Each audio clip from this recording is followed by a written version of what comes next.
The other piece is that this is a 45-minute webinar today, and that we will be taking Q&A at the end of the webinar. For you to participate, we'd like you to please use the WebEx Q&A feature that's signified by the little question mark in a box on the WebEx controls, and use that, and then one of our hosts here will be able to talk to Andreas and I about the questions.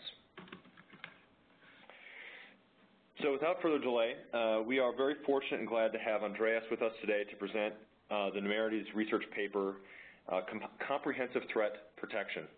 You can get your own copy of the paper, Compliments of Solera Networks, by visiting www.soleranetworks.com. So a quick introduction for Andreas. Andreas Antonopoulos is Senior Vice President and Founding Partner with Nemertes Research, where he develops and manages research projects, conducts strategic seminars, and advises key clients. Andreas is a computer scientist, a master of data communications and distributed systems, a certified information systems security professional, and a self-professed geek with an engineering, programming, and consulting background. For the past 16 years, he's advised a range of global industries on emerging technologies and trends and developed business strategies for the efficient and effective use of technology. As a consultant, he's led large teams on multi-million-dollar projects for Fortune 500 companies, designing large and complex secure networks. Andreas, you can take it from here. Thank you so much, Peter. Welcome, everyone. We're going to start with a very brief introduction about Nemertes. We'll talk about fast-evolving threats, the challenges of today's security industry, and fragmentation. We'll talk about attack escalation and why today's security is mostly unbalanced, and then introduce the concept of comprehensive threat protection. We'll take Q&A at the end of both presentations. Very briefly, Nemertes Research is a research advisory firm specializing in the business impact of emerging technologies. We conduct our research by interviewing end users of technology, IT directors, managers of infrastructure, VPs of infrastructure, et cetera, and we do those interviews ourselves in order to get some deep insights into what's happening in the marketplace and use that information to benchmark reality and advise our clients. So security has been getting far more complicated and far more difficult to manage for many years now. And the primary reason for that is because our main adversaries, the attackers, have graduated. They've graduated from young hackers who want to essentially earn the reputation and recognition of their peers, to organized crime national actors and hacktivists who are well-funded, well-organized, and can implement technology and scale against our organizations. So if you look at the evolving threats, we've seen this rapid emergence of organized cybercrime and cyber warfare as the new motivations behind attacks, and at the same time the techniques and tools that attackers use with botnets, massively distributed silent botnets, effectively what we would call dark cloud computing, polymorphic attacks, and of course good old SQL injection and cross-site scripting. All of this driven a lot by phishing and identity theft, but also theft of intellectual property, theft of national secrets, as well as hacktivism and denial of service. Now, if you're a security professional today, you're juggling a lot of different technologies. Because of the way we've evolved security, gradually adding features that address specific threats, we end up with a mishmash of technologies. So today's security professional is required to deploy some kind of strategy across all of these fronts: network access control, vulnerabilities, encryption, intrusion prevention, virtualization, firewalls, mobility, web filtering, network encryption, compliance and compliance reporting, anti-malware and anti-spam, forensics, data leakage prevention, log management, and social media. That's an awful lot of technologies. And of course, all of this has to be integrated, highly available, and centrally managed. This is a very high order. The biggest problem, of course, is that the pace at which the threats are evolving is much faster than the pace at which security technology is evolving. And part of that has to do with the way teams that are attacking us or organized and exchange information versus the highly fragmented security industry and the limited budgets of companies to protect against security. Imagine, for example, that you're a mid-sized company or a small company out there and you're trying to fund security. It's very difficult to afford the level and quality of security that's required, but you're as much a target as any global multinational because you may have identities, you may manage money, you may have bank accounts that can be raided. So that makes everyone a target, but not everyone can really afford to develop the types of technologies that are needed. So the technologies of virtualization and trends in virtualization, cloud computing, and mobility and social computing really make security much more difficult to implement. So what is comprehensive threat protection? Comprehensive threat protection really means protecting against threats across the entire life cycle and being able to respond to threats in an iterative fashion, combining controls, monitoring, analysis, and mitigation. Now, most companies today invest in controls, but not as much in monitoring, analysis, and mitigation. We'll see why that's a problem in a second. The most important thing to realize is that comprehensive threat protection is a life cycle. It's a continuous improvement life cycle where you apply controls, you monitor for enforcement, you do analysis of breaches or security events, you do mitigation of those breaches, and then you improve the controls. So effectively, you have continuous improvement as each breach or each security event is addressed and mitigated. And the reason that's important is because attacks are also a life cycle, and we have to look at them that way. So if you look at an attack, really it is an unfolding life cycle of stages, which starts with someone probing the infrastructure, and this could be either a human attacker or it could be an automated system. Generally speaking, the life cycle is the same. First, you would have some kind of probing, which would be used to gather intelligence, to map a network, to understand what resources are out there, discover vulnerabilities, and using that information, proceed to the next step, which is to exploit a vulnerability. Once a vulnerability is exploited, that allows someone access to a system. And through that access to the system, they can extract additional information, extract privileges or user account information they can use to further infiltrate and escalate the attack. And then once they're able to establish that foothold, they can then probe further into the system and repeat this cycle. Now, a key realization that comes from this is that attacks don't just happen in one instant, and they don't happen out of the blue. You may notice an attack while it's in progress, but most attacks unfold gradually over time with increased escalation and infiltration of your systems. People don't just go from nothing to effectively owning your infrastructure. In most cases, most attacks unfold over time.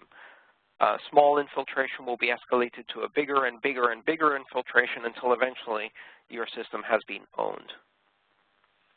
So really what it looks like is a series of cycles.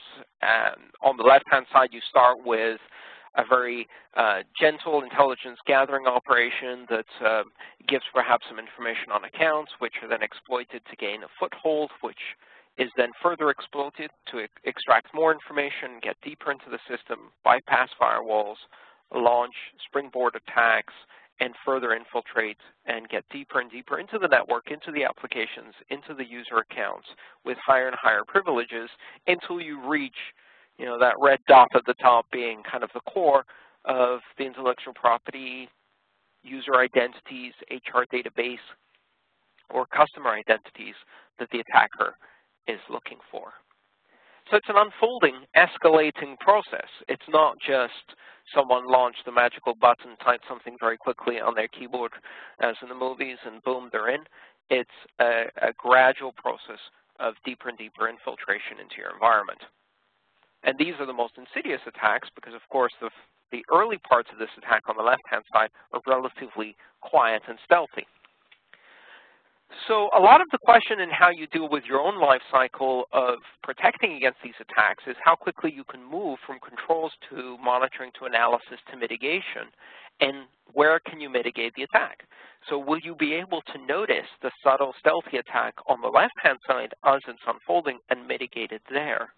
Or will you miss that and allow it to gradually escalate and escalate and escalate and only notice it when it has reached a level of escalation that's obvious?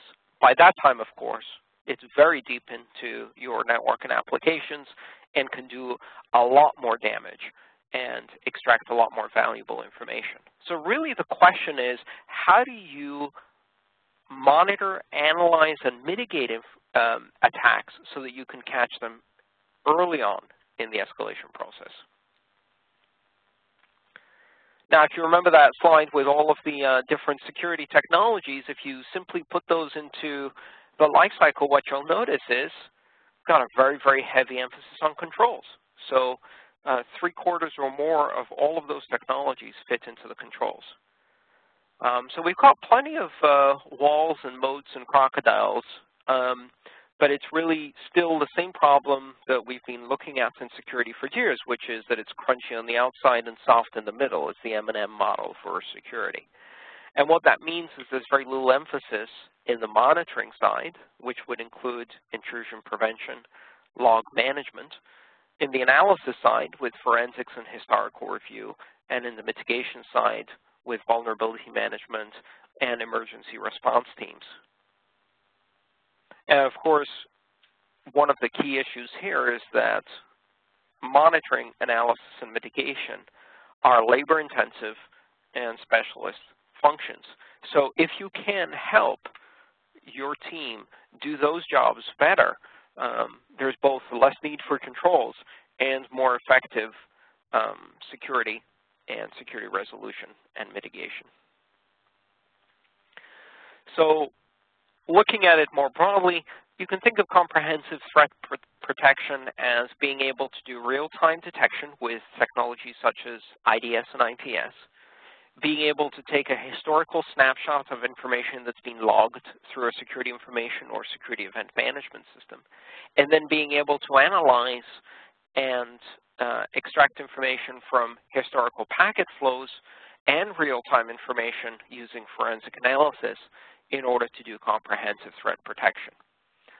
IDS-IPS will capture well-known threats or anomalous behavior in real time. Security information and event management will log a selective snapshot or subset of particular things that are happening on the system if they hit the logs.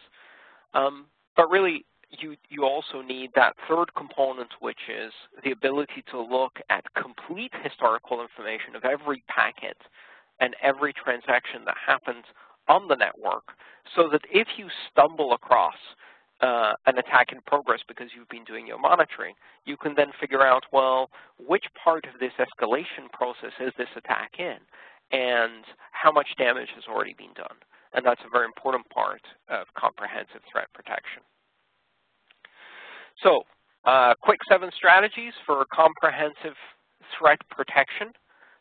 Obviously, you need some critical components of comprehensive threat management, which means intrusion detection and prevention, deep packet inspection, log collection, aggregation, analysis and management, network forensics, and analytics. As much as possible, try to integrate these things together. And for integration, at the very least, you want to make sure that you have accurate timestamp synchronization. So synchronization through network time protocols so that you have the same timestamp at high degrees of accuracy in all of those systems, and you can correlate events. You can see basically what happened before and what happened after, or what things happened at the same time. But further integration would include integrating policy engines, reporting engines, logging systems, and management systems. Prepare for both of the major types of attacks we see, both high-speed drive-by or denial-of-service attacks, as well as long, slow infiltration and privilege escalation, or advanced persistent threats, as it's sometimes called in our industry.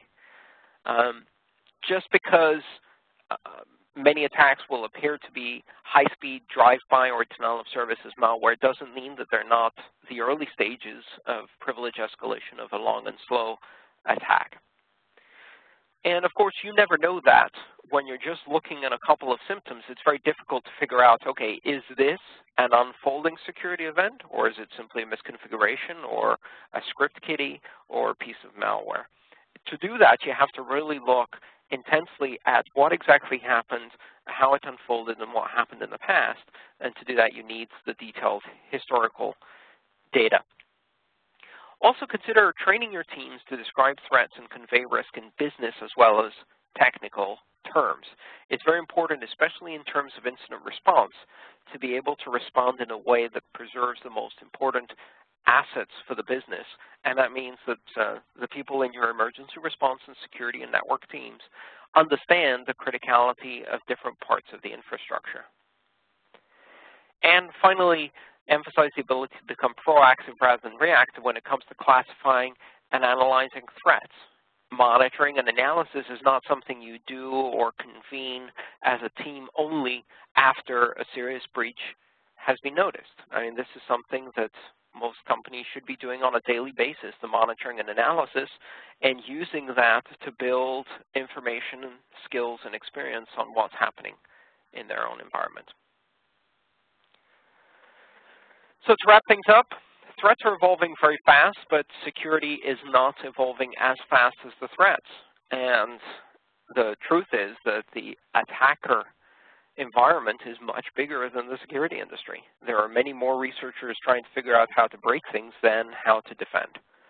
Most companies have a lot of security controls, but not much in terms of monitoring, analysis, and mitigation. In many companies, all we see is some basic operating system and security log collection. That's not enough. And if you haven't collected the information in the first place, when something goes wrong and you discover you don't have that information, there's no way to go back and see what happened. If you can't see what happened, then of course you can't evaluate the severity of an attack, and you can't stop it from escalating and infiltrating your environment even further. To do real comprehensive threat protection, you need both real-time snapshot and complete historical data. So the investment you make in comprehensive threat protection in balancing your monitoring, analysis, and mitigation against your controls will help you by stopping attacks before they escalate and before they cause significant damage in your environment. With that, I'd like to thank you so much for paying attention to this part of the presentation, and I will pass the baton to Peter.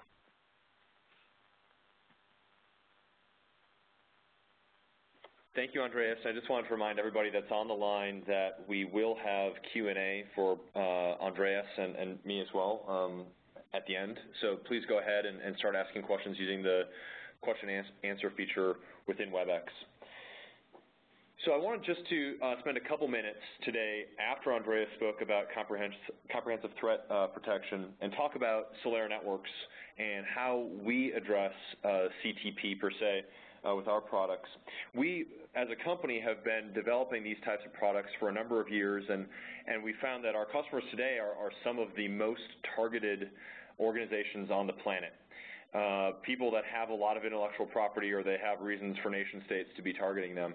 With that said, I think that the state of the industry and the state of the market is today not just for those customers anymore, and it's really becoming a requirement for almost every enterprise to really change the way that they're doing security.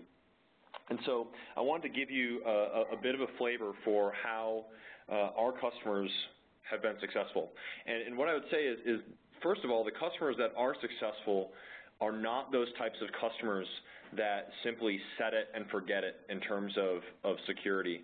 Andreas gave us this really vivid metaphor, which says, you know, we have lots of, I think he said, walls, moats, and crocs, and that was his controls piece. And we've really over-invested on the controls piece of our security infrastructure, but we haven't invested in the monitoring, the analysis, and the mitigation piece of security.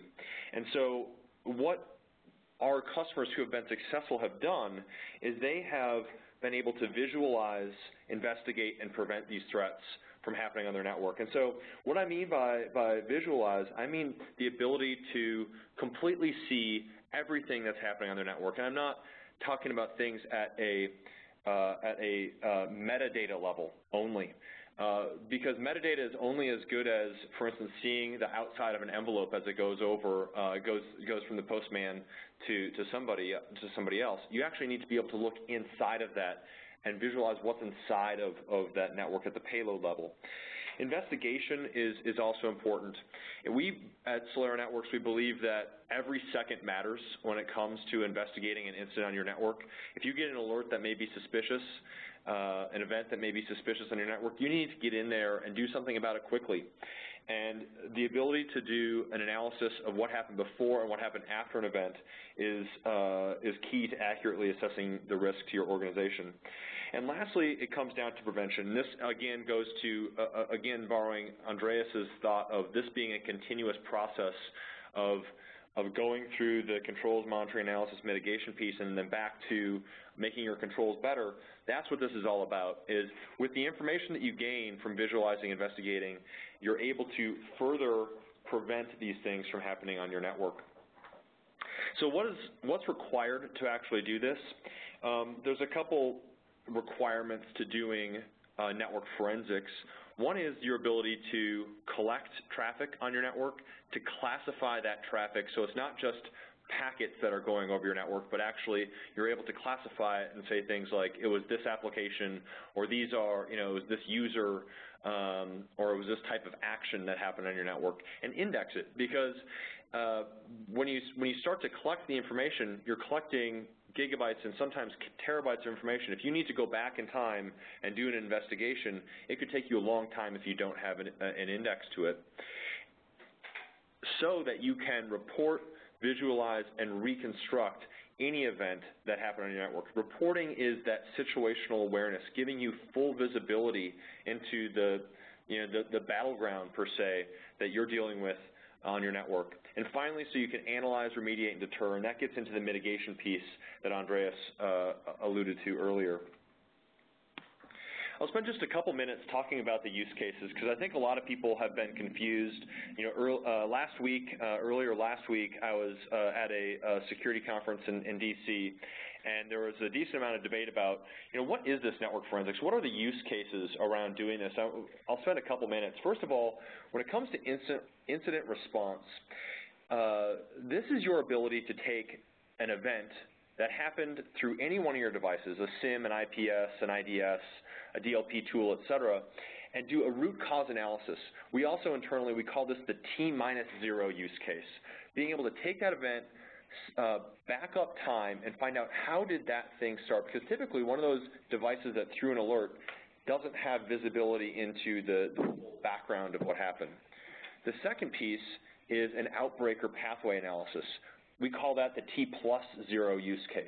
The ability to see where did it go on my network? What are all of the hosts that were touched by this threat? How far did it go? How did those hosts react to to that threat? Situational awareness is your ability to see with full clarity who's using what applications on your network and what else are they doing. So one example would be social media usage. Many enterprises are conflicted, knowing that they want to take the productivity that's involved, the productivity gains that's involved by allowing their users to use social media within their networks, but they're also afraid of this being a big vulnerability for them. So being able to monitor this, allow it, but monitor this type of use of their network. Application discovery, so who's using BitTorrent? Is there BitTorrent on my network, for instance? Who's using other types of applications that you have an acceptable use policy against? Which gets into the acceptable use policy use cases. So certainly there are lots of security tools out there that are able to block people going to different websites, people using different applications. But the reality is we get around those every day. Users get around those things every day. And so it's not just about being able to block these things or even log these things, but the ability from an HR perspective, I mean, even from a legal perspective, of having definitive proof of which applications are being used, what content is being downloaded, and what content is being shared out with the world. A couple other use cases: security assurance. That's your ability to replay historical traffic to devices that have signatures like an IDS device, so that you know today whether you are actually vulnerable in the past, assuming today you have the latest signatures. Data leakage discovery, in case you do have data that's leaked from your network, being able to go back in time and find out who leaked it and what exactly happened. Compliance reporting, or proving the negative. This is a big use case, especially in today's next-gen malware world, where malware gets on your network, you go and you try to clean it off, and then you need to be able to ensure your organization that it is actually gone. And then finally, insider threat analysis, where you may suspect somebody on your network of doing wrong, and you want to be able to go in and ensure that they are either doing wrong or not doing wrong, and put an end to it if they are.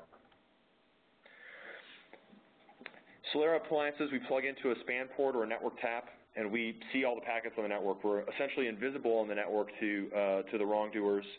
And then we integrate with all sorts of different products that are out there, IDS devices, et cetera, and I'll talk about a couple of those in just a minute.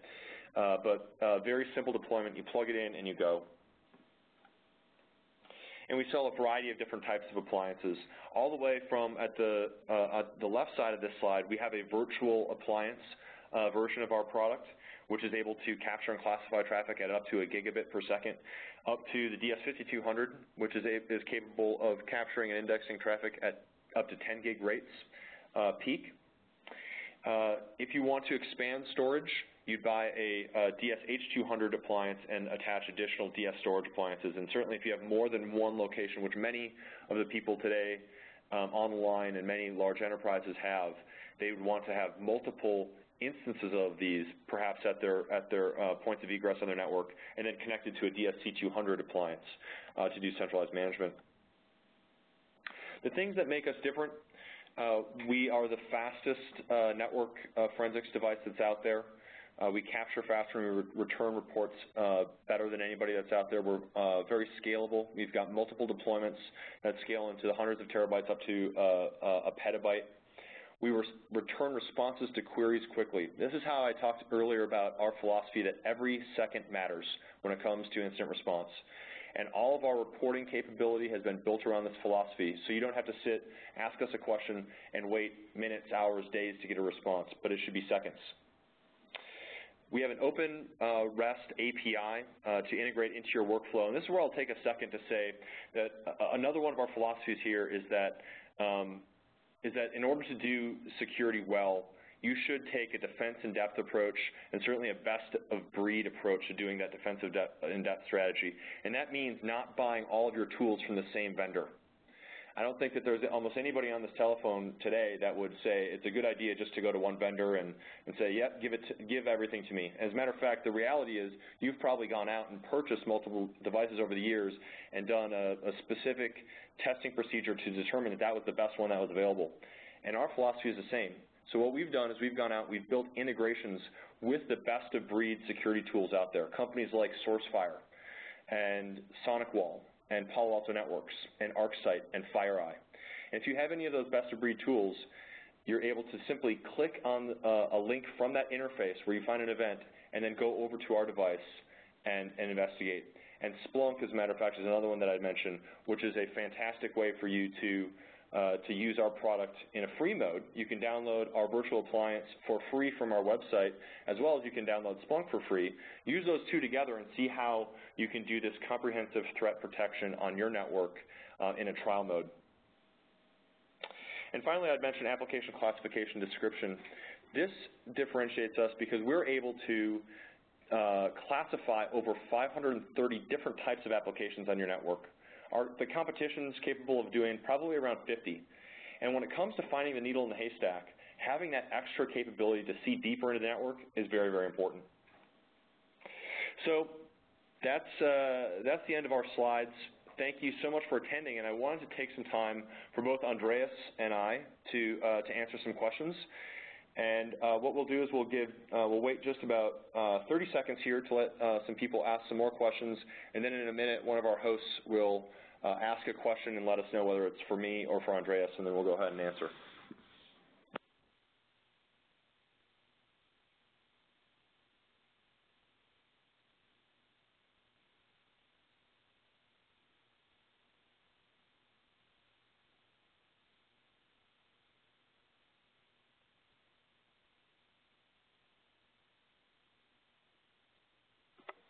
Okay, here's a question. I think this one's directed primarily to Andreas.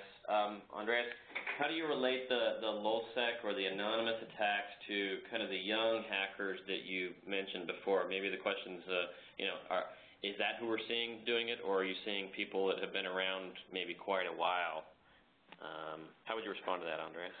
Well, that's a great question. Well, the nice thing about the internet is that nothing ever goes away.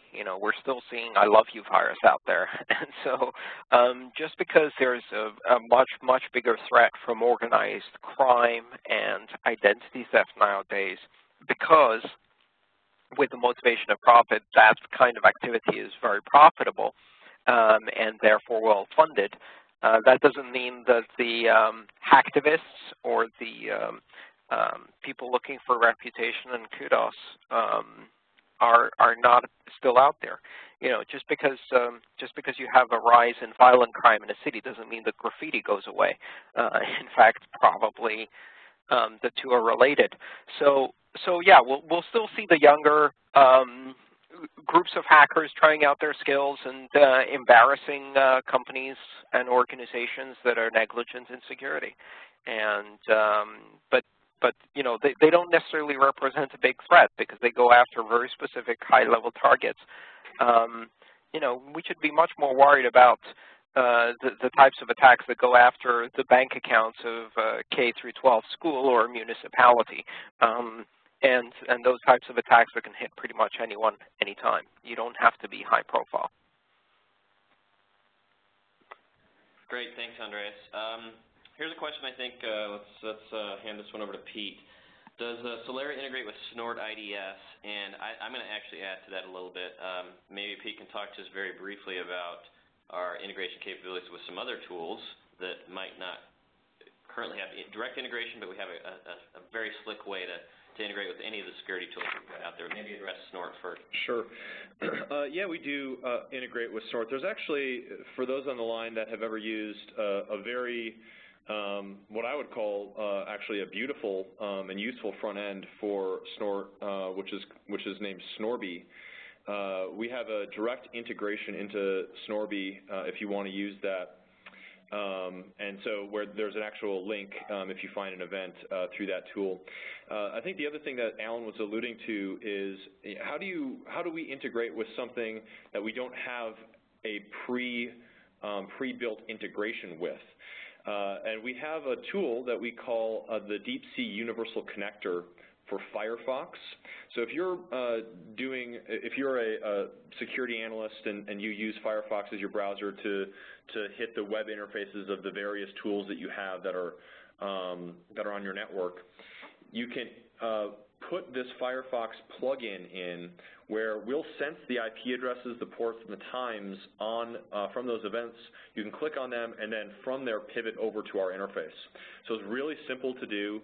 As a matter of fact, we have a version available today through our support organization, and we're about to launch this on our website in a new format in just a couple weeks.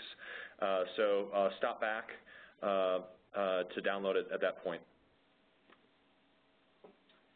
Great, thanks, Pete. Another question here. This one I think may be directed to Andreas. Do you see any changes in security with the adoption of cloud? Do you see any inhibitors to organizations kind of moving to the cloud? I don't know. Any comments on that, Andreas? Yeah, I mean, cloud complicates things for sure. I think it makes things difficult for security because it represents a far more dynamic, elastic environment. It blurs the lines of location between inside versus outside the perimeter, and it brings to the fore all of the trends that we've been seeing in computing for many years, mobility, virtualization, location independence, identity-centric security. So all of the problems that security had, cloud magnifies them. And it's not cloud's fault. It's because security was very much evolved from a static, no mobility, defined perimeter type of environment. And now, the world doesn't work that way anymore. It's a mobile, dynamic world. So cloud just emphasizes those problems. On the whole, I believe quite strongly that not only can cloud be secured, but you can do innovative things that make cloud even more secure than other platforms. But that's just my personal opinion, and we certainly use cloud extensively, cloud computing here at Nemertes Research. All of our production and back-end systems are actually on Amazon EC2. So we're strong believers in cloud. We find it's particularly useful for a small business, and it shouldn't be excluded for security purposes, but you do have to plan carefully.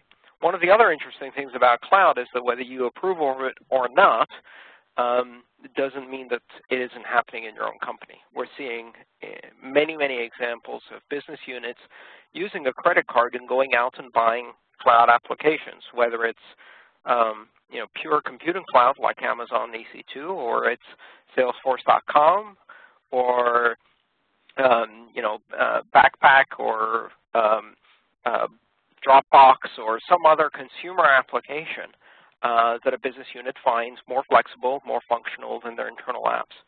So one of the reasons you need to pay attention to cloud is because it represents a data leakage problem and an unauthorized use problem, because quite honestly, your executives are going to bypass IT if IT isn't fast enough.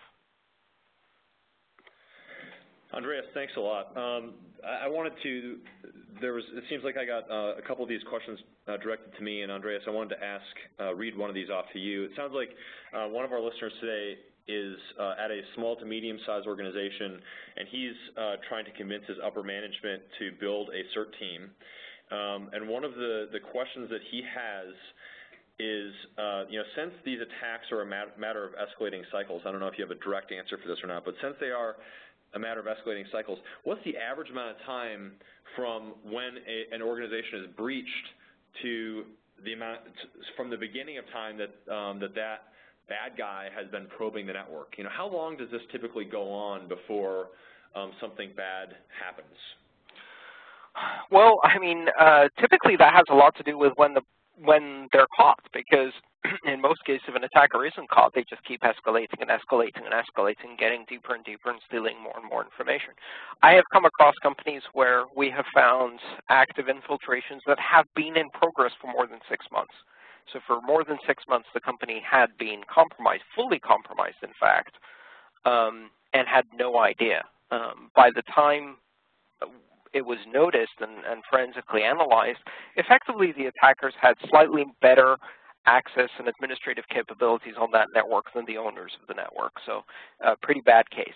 In other cases, you'll see these attacks escalate very rapidly, but still it usually takes a matter of hours, days, up to weeks for these types of attacks to escalate. The important thing when trying to build a CERT team and explain the concept of a CERT team to a business is very simple. There's no such thing as a secure company. A secure company is not a company that doesn't get hacked. Everybody will get hacked eventually. A secure company is one that responds fast enough to mitigate the damage and avoid going bankrupt or damaging their reputation or being subject to huge fines. I live here in San Francisco, and I'm very glad that my building is retrofitted for earthquakes. But I'm even more glad that I've got 911 to call if something happens. And a CERT team is your company's 911. Controls are nice, but if you assume that something eventually is going to happen, you'd better be prepared to deal with it, because how fast you respond and how effectively you respond will largely determine how much this attack is going to cost you. Great example, Lockheed Martin, huge impact in the news about how they were attacked. It was an attack that evolved over a number of weeks, in fact, with phishing attacks coordinated with token compromises, etc. But the attack was thwarted. It was thwarted effectively, and no information was stolen. And that's a great example of, despite all the controls in the world and a very sophisticated security budget, at the end of the day, it was the CERT team that made Lockheed Martin a success story, rather than the horrific failure of, say, Sony Entertainment. That's great. Thank you, Andreas. And we got a lot of other questions here, and I just wanted to rapid fire through a couple of these, and then we'll get to the drawing for the gift certificate. Somebody asked a question about SMTP, since we're capturing everything with a Solera device, can we go back and replay email? And the answer to that question is yes, you can. You're right. If you are capturing SMTP traffic, and we are, then you can go back, and the Solera Networks Deep Sea application will hand you back fully recreated emails from SMTP traffic. I also wanted to say another question that was asked was, with regards to the Splunk apps for Solera, did we hear correctly that we can reference Solera from within Splunk? Yes. If you have Splunk, you can go to www.splunkbase.com, and at splunkbase.com, just search for Solera, and you can download the Solera Deep Sea app for Splunk. You plug that into your Splunk instance, and do a couple settings within the settings, and basically point at your Solera Networks device. And anytime you see an event in Splunk, you can click an investigate button, which will take you to the exact right time with the right ports and the right IP address of that particular event. So you can start your investigation from there. You know, I'm sorry, I wish we could answer more questions today, but I know we're out of time, so I appreciate all the questions, and we'll see if maybe we can get back to some of you offline to answer those, and certainly feel free to contact us